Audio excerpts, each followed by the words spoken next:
স্বাগত জানাচ্ছি ভারত বাংলাদেশ সীমান্তের নতুন একটি এপিসোডে। তো আজকের এপিসোডে আপনারা দেখতে পাবেন ভারতের এবং বাংলাদেশের সীমান্তবর্তী একটি গ্রামের খুব রহস্যময় সৌন্দর্যময় একটি দৃশ্য। দেখতেই পারতেছেন বিএসএফ বাঙালিদেরকে নিয়ে একটি মিটিং করতেছে, ওপাশে তার কাটার বেড়া দেখতে পারতেছেন। এই দুই দেশের আন্তর্জাতিক সীমান্ত রেখায় দুই দেশের জনগণের জীবনযাপন হয় কল্পনার চেয়ে কল্পনীয়। তো দেখতে পারতেছেন একজন মহিলা তার কাটার কাছ থেকে গরু নিয়ে আসতেছে, ওটা হচ্ছে বাংলাদেশের সাইড। পাহাড়ের উপরে দেখতে পারতেছেন বেশ কয়েকটা বিল্ডিং রয়েছে, এগুলো হচ্ছে বিএসএফ এর ক্যাম্প। দেখতে পারতেছেন পাহাড়ের উপরে কি সুন্দর করে তারা ক্যাম্প স্থাপন করেছে আশেপাশের এলাকাটা পরিদর্শন করার জন্য। এটি হচ্ছে পরিত্যক্ত একটি বর্ডার হাট। এটি ভারত বাংলাদেশ যৌথ বর্ডার হাট ছিল, যা এখন পরিত্যক্ত অবস্থা রয়েছে 2024 সালের পর থেকেই, যখন গণ আন্দোলন হয়েছিল। পাহাড়ের উপরে যারা বসবাস করে তাদের পানি সংকটের কারণে পাহাড়ের নিচে পানির জন্য নলকূপ স্থাপন করছে। দেখতে পারতেছেন এখানকার যে বসত বাড়ির যে লোকজন রয়েছে তারা এখান থেকে পানি সংগ্রহ করতেছে। পাশাপাশি দেখতেছেন কিছু লোক পাহাড় থেকে নেমে আসতেছে, কোথায় তারা যাওয়ার একটা প্ল্যান করে যাইতেছে। দেখতে পারতেছেন ওরা হচ্ছে যে পাহাড়িরা। দেখতে পারতেছেন তারা হয়তো কোনো জায়গায় বেড়াতে গিয়েছিল বা পার্টি দিতে গেছিলো। এই ছেলেটা খুব চঞ্চল লাগতেছে। দেখতে পারতেছেন তার কাটার শাড়ি, তার কাটার প্রাচীর, যা দিয়ে দুই দেশকে একদম ভাগ করে দিয়েছে। এখানে একটি ডুবা রয়েছে যেখান থেকে মাছ ধরতেছে কিছু লোক, আর তারা একটি বস্তি থেকে অন্য বস্তিতে যাইতেছে। তো আমরা যেটাকে গ্রাম বলি আর কি। তো দেখতে পাচ্ছেন একটি গাড়ি যাইতেছে, এটা হচ্ছে ভারতের বিএসএফ এর গাড়ি। এটা দিয়ে তারা ক্যাম্পে ক্যাম্পে সৈনিক স্থানান্তর করে বা খাবার দাবার সরবরাহ করে এই গাড়িটি দিয়ে। এই গাড়িটি মূলত এই সরবরাহের কাজে নিয়োজিত রয়েছে। দেখতে পাচ্ছেন খুব সুন্দর একটি গাড়ি। এখন আমরা অন্য কিছু দেখতে পারবো। দেখতে পারতেছেন পাহাড়ের স্কুল থেকে স্কুল ছুটি হওয়ার পরে তারা নিজ ঘরে ফিরতেছে। তো দেখতে পারতেছেন খুব সুন্দর একটা অবস্থা, তার কাটার ফাঁকি দিয়ে তাদেরকে দেখা যেতেছে। এই পাহাড়ি কন্যার একটা গান আছে না, সেই গানের একটা পূর্ণতা এখানে মিল পাইবেন আপনারা। দেখতে পারতেছেন খুব সুন্দর একটা অবস্থা, তারা আবার আড়ি আড়ি চোখে দেখতেছে। আপনাদেরকে অন্য একটা ভিডিওতে এই যে স্কুলটা দেখাইছিলাম, এখানে দুইটা স্কুল রয়েছে। তারা স্কুল থেকে বাড়ি ফেরার পথে খুব সুন্দর করে দেখেন যাইতেছে তার কাটার পাশ দিয়ে। তারা বাংলাদেশকেও দেখতেছে, আবার তাদের নিজের দেশ দিয়েও হাঁটতেছে। খুব সুন্দর একটা অবস্থা। দেখেন এখানে যে ছাগলগুলো দেখতেছেন এগুলো হচ্ছে বাংলাদেশের ছাগল, তার কাটার কাছেই যাইতেছে। আর ছোটো ছোটো বাচ্চারা স্কুলে যাইতেছে, কেউ আবার স্কুল থেকে ফিরতেছে। খুব সুন্দর লাগতেছে বিকালের যে একটা অবস্থা। তারা এদিকে তাকাচ্ছে আর খুব একটা মুচকি মুচকি হাসতেছে। খুব সুন্দর একটা দৃশ্য।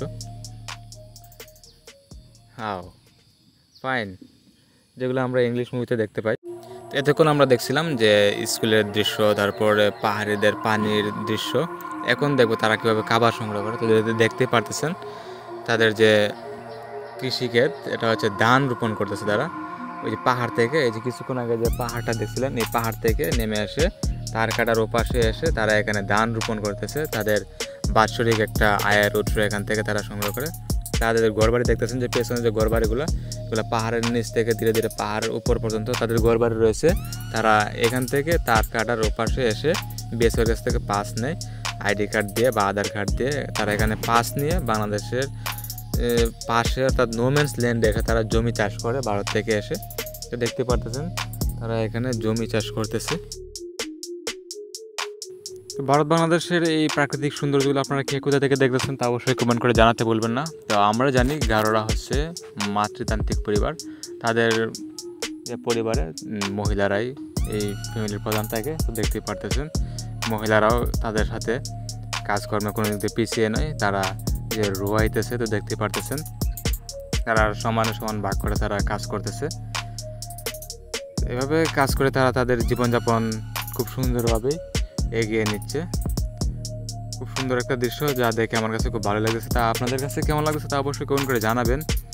আর ওই যে গ্রামগুলো দেখতেছেন, এই গ্রামের যে পাহাড় রয়েছে, শীতকালে এই পাহাড়ের পাখির ডাক খুবই সুন্দর একটা। এখন যদি দৃশ্যটা দেখতে পারতেছেন, এটা হচ্ছে গিয়ে বাংলাদেশের এক লোককে বিএসএফে ধরে নিয়ে গেছিলো। ধরে নিয়ে যাওয়ার পরে এখানে তারা সবাই ঘেরাও দিছে। ইন্ডিয়া থেকেও লোকজন আসছে, বাংলাদেশ থেকেও লোকজন গিয়ে তারা সবাই এখানে ঘেরাও দিছে। তো দেখতে পারতেছেন সবাই এখন একটু রেস্টে আছে। আর এদিক দিয়ে বিএসএফে বাংলাদেশের যে ছাগলগুলো তার কাটার পাশে যায় সেগুলোকে দৌড়িয়ে দিচ্ছে, কারণ বাংলাদেশের গরু ছাগল এদিকে নিয়ে যাওয়া অ্যালাউ করে না। তাই যেগুলা চলে গেছিলো এগুলাকে তারা দূরে পাঠিয়ে দিচ্ছে, আবার বাংলাদেশে পাঠিয়ে দিচ্ছে। দেখতে পাচ্ছেন ছাগলগুলো বাংলাদেশে পাঠানোর জন্য তারা ছাগলকে দৌড়িয়ে দিচ্ছে। এখানে দেখেন যারা আছে নোম্যান্স ল্যান্ডে গরু ছাগল রাখে বাংলাদেশের লোকজন, তাদেরকে নিয়ে বিএসএফ একটা মিটিং করতেছে যাতে তারা গরু ছাগল নিয়ে ভারতের ভিতরে না যায়, বা তাদের যে সীমান্তের রুট রয়েছে রুটের উপরে যাতে তাদের গরু ছাগল না যায়। আর এদিক দিয়েও দেখেন তাদের যে তার কাটার প্রাচীর, এর পাশে যে গাছগুলা জন্মায় এগুলাকে তারা পরিষ্কার করার জন্য এখানে কাজ করতেছে। তো দেখতে পাচ্ছেন খুব সুন্দর একটা পাহাড়ের নিচে দেখেন কয়েকটা ঘর বাড়ি দেখা যাচ্ছে, এগুলা নতুন। তো এই জায়গাগুলোতে নেটওয়ার্ক দেওয়ার জন্য আমরা দেখবো পাহাড়ের উপরে একটা টাওয়ার বসাইছে, দেখতে পাচ্ছেন। তাদের যেখানে অল্প ঘরবাড়ি রয়েছে সেখানেও তারা টাওয়ার স্থাপন করেছে। আর আমাদের দেশের টাওয়ারের খুবই দুর্ভিক্ষ চলতেছে, নেটওয়ার্কের খুবই দুর্ভিক্ষ দেখতে পারতেছেন। তার কাটার বেড়া, দুই দেশের গরু দেখা যাচ্ছে। তার কাটার ওপাশে হচ্ছে ভারতের গরু, তার কাটার এদিকে হচ্ছে বাংলাদেশের গরু। দুই দেশের গরু এখানে ঘাস খাচ্ছে, আর এদিক দিয়ে হচ্ছে বিএসএফ জওয়ানরা তাদের কাজকর্ম চালিয়ে যাচ্ছে। একজন যে ব্যারিস্টার উনি হচ্ছে টহলে আছে, ওনার সহকর্মীরা কী করতেছে তা দেখার জন্য। দেখতে পাচ্ছেন ওনার সহকর্মীরা এখানে তার কাটার যে গাছপালা রয়েছে এগুলো পরিষ্কার করতেছে। আর এখানকার যে গাড়িটা যাইতেছে দেখতে পাচ্ছেন, এটা হচ্ছে সামনের গ্রামের একটা গাড়ি। তো এটা দিয়ে তারা এক গ্রাম থেকে অন্য গ্রামে আসা যাওয়া করতেছে, বা যে কোনো জায়গায় যাওয়া আসার জন্য এটি ইউজ করে, বর্ডার রোড হয়ে তারা যায়। খুব সুন্দর একটা দৃশ্য এখানে উপভোগ করে তার কাটার সীমান্তে। আর এদিক দিয়ে দেখতে পাচ্ছেন ছোটো ছেলেরা তার কাটার কাছে গরু চড়াইতেছে। আর তার কাটার প্রাচীরটা দেখেন খুবই সুন্দর একটা প্রাচীর, যা দেখতে আপনাকে অবশ্যই আগ্রহ বাড়াবে। তো এই যে তার কাটার প্রাচীর দেখতেছেন, আমাদের দেশের একটা নিরাপত্তার কথা ভাবুন। আমাদের দেশে তার কাটা কেন কোনো একটা হালকা প্রোটেকশন নাই, তারপরেও আমরা ভারতের সাথে কি পরিমাণে যে আমরা লাগালাগি করি তা তো সবাই জানেন। তা অবশ্যই একটু দেখবেন ভারতের যে একটা অবস্থা তাদের প্রোটেকশনের, আর আমাদের দেশের যে কি একটা অবস্থা তা একটু ভাবা দরকার। তারা যদি তিনো দিক দিয়ে একটু নাড়া দেয় তাহলে বাংলাদেশের কী অবস্থা হবে সেটা একটু ভাবা দরকার। আর আমাদের দেশের কোনো প্রোটেকশন নাই, তবে আশা করি প্রোটেকশন দেওয়া খুবই জরুরি। দেখতে পাচ্ছেন পাহাড়ের নিচে, পাহাড়ের উপরে কয়েকটা ঘরবাড়ি দেখা যেতেছে। আর এদিক দিয়ে দেখেন ওরা হচ্ছে ইন্ডিয়ান, এখানে একটা হাট ছিল, ওই হাটে আসা যাওয়া করার সময়কার এই ফুটেজটা দেখতে পাচ্ছেন। তারা ভারতের ভেতর যাইতেছে, এখান থেকে পাহাড়টা দেখা যাচ্ছে খুবই সুন্দর, একটা ঝর্ণা দিয়ে পানি পড়তেছে দেখতে পারতেছেন। তো যে একটি ঝর্ণা দেখতেছেন এটি হচ্ছে ভারতের মেঘালয়ের ঝর্ণা, এটি বাংলাদেশ থেকে দেখা যায়। দেখতে পাচ্ছেন প্রচুর পরিমাণে পানি আসতেছে। এই ঝর্ণা নিয়ে অনেক মাতামাতি রয়েছে, তো আপনারা সাহারফিনসার আস্তানায় আসলে এই ঝর্ণাটি দেখতে পাবেন। আর যে বরাবর যে দেখতেছেন বিল্ডিংগুলো, এগুলো হচ্ছে ভারতের একটি বর্ডার হাট ছিল, এই বর্ডার হাটের এই পাশ দিয়ে বরাবর দেখা যেতেছে যে ঝর্ণাটি। আর এদিক দিয়ে বিএসএফ কাজ করতেছে, তাদের যে রুট ভেঙে গেছিল, পানিতে গর্ত হয়ে গেছিলো, এগুলা ভরাট করতেছে দেখতে পারতেছেন। এখানে টিকটক করতে আসছে প্রতিবন্ধী টিকটকাররা,